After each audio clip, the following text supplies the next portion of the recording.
Halo teman-teman semuanya, perkenalkan aku Abraham Gwen. Di sini aku akan coba menjelaskan soal nomor 2 dari SCL Fisika Dasar. Oke, gambar berikut menunjukkan balok bermassa M1 yang ini berada pada bidang miring yang kasar, kemudian terhubung dengan dua massa yang digantung yaitu M2 dan juga M3 dengan massa 2 kg dan 1 kg menggunakan tali ringan tak mulur yang dilewatkan pada katrol ringan dan licin. Artinya, massa dari katrol berikut juga dengan talinya itu dapat diabaikan. Kemudian diketahui bahwa cos theta itu sama dengan 3/5. Sedangkan koefisien gesek statik dan kinetik pada bidang miring adalah mu s sama dengan 0,5 dan juga mu k sama dengan 0,1. Untuk menjawab pertanyaan yang A, untuk gambarkan diagram gaya. Oke, kita akan mulai dari diagram gaya yang M1 terlebih dahulu. Jika kita gambarkan kurang lebih akan seperti ini karena dia berada di bidang miring. Nah, kemudian untuk mempermudah kita dapat menuliskan sumbu X dan Y itu ikut miring agar nanti mempermudah kita dalam menentukan free body diagramnya. Oke, untuk yang pertama tentunya ada gaya berat di sini. Gaya berat itu selalu menuju ke arah pusat bumi sehingga M1 dikalikan G. Di sini jangan lupa ada theta. Nah, untuk itu kita bisa proyeksikan nilai M1G ini terhadap sumbu Y dan juga sumbu X. Karena kalau kita misalkan ini sudut ini sebagai alfa, maka jika kita tulis di sini maka alfa itu ada di sebelah sini, sedangkan theta ada di sebelah sini. Oleh karena itu kita bisa tulis ini sebagai M1G cos theta, yang satu lagi adalah M1G sin theta. Kemudian ada apa lagi? Ada gaya normal. Gaya normal itu selalu tegak lurus dengan bidang dan nilainya itu sama dengan nilai gaya beratnya. Terus ada apa lagi? Ada gaya tegang tali, kita sebut saja T1. Oke, kita lanjut ke balok yang kedua. Nih, balok yang kedua itu dia digantung di katrol, kurang lebih seperti ini. Ada gaya apa aja? Yang pertama tentu ada gaya berat, M2 dikalikan G. Berikutnya, karena dia masih satu tali dengan katrol, maka di sini ada T1. Dan karena dia dihubungkan dengan M3 namun berbeda tali, maka di sini ada gaya tegang tali yang kedua. Oke, kalau kita bisa perpanjang ini, di sini ada M3. Nah, untuk M3 sendiri ada gaya apa aja? Yang pertama ada gaya beratnya atau M3G. Dan tentunya di sini ada gaya tali juga, seolah-olah seperti tali tambang. Jadi dia saling tarik menarik, T2. Oke, nomor A sudah terjawab seperti ini. Kita lanjutkan ke yang B.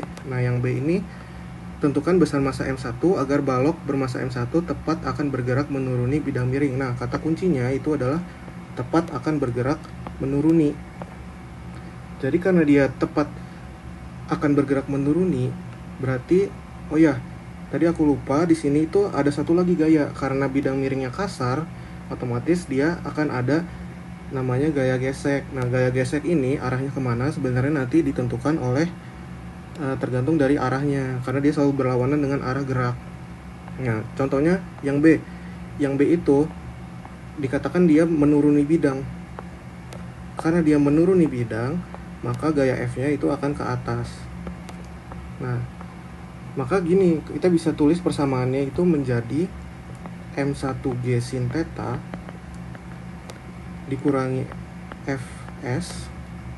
Kenapa kita pakai gaya gesek statik? Karena dia itu dikatakan tepat akan bergerak. Jadi yang menahan si benda itu sebelum bergerak itu adalah gaya gesek statis. Sedangkan ketika nanti dia bergerak, maka yang dihitung adalah gaya gesek kinetiknya. Oke, ini kita bisa lanjutkan dengan M2G plus M3G.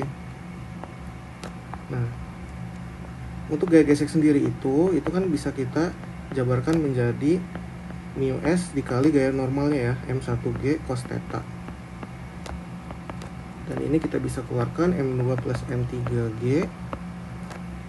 Nah, ini M1 nya juga bisa kita keluarkan, sin theta dikurangi mu s cos theta sama dengan M2 plus M3.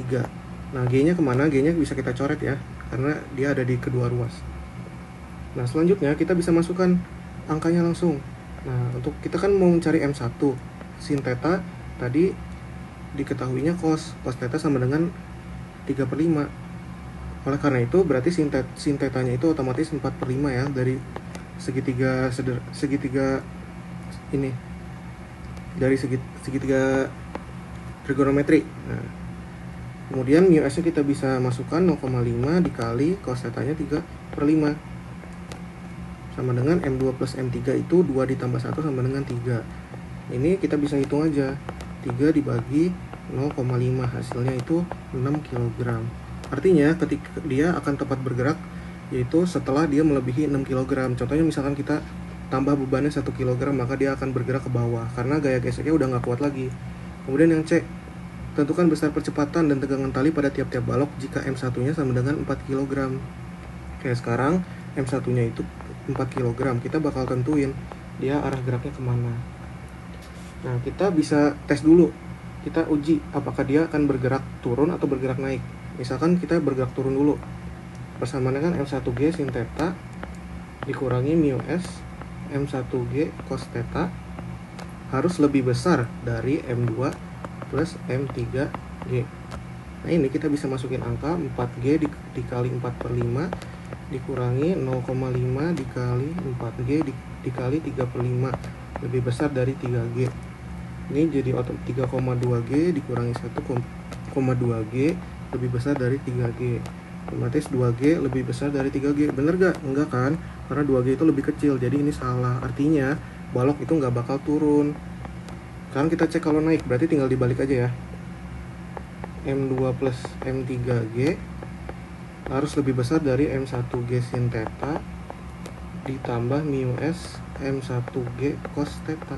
Ini kalau kita hitung nanti hasil akhirnya adalah 3G lebih besar dari 4,4G. Ini juga masih salah. Artinya si balok itu nggak turun ataupun nggak naik. Artinya dia masih tetap diem aja. Kenapa bisa diem? Karena gaya gesek statisnya itu cukup kuat untuk menahan dia agar tidak bergerak. Otomatis A-nya itu sama dengan 0. Sekarang paling mudah kita akan menentukan nilai tegangan tali. Dari free body diagram tadi kita bisa tahu T2 itu sama dengan M3G karena sistemnya itu dia tidak bergerak atau kesetimbangan. Ini kita tinggal masukin aja nilainya, 1 dikali 10 sama dengan 10 Newton. Kemudian untuk T1 itu karena dia ada 2 beban yang menahan, ada M2 tambah M3 dikali G. T1 nya maka 3 dikali 10 sama dengan 30 Newton. Semoga dapat dipahami. Terima kasih udah menonton guys.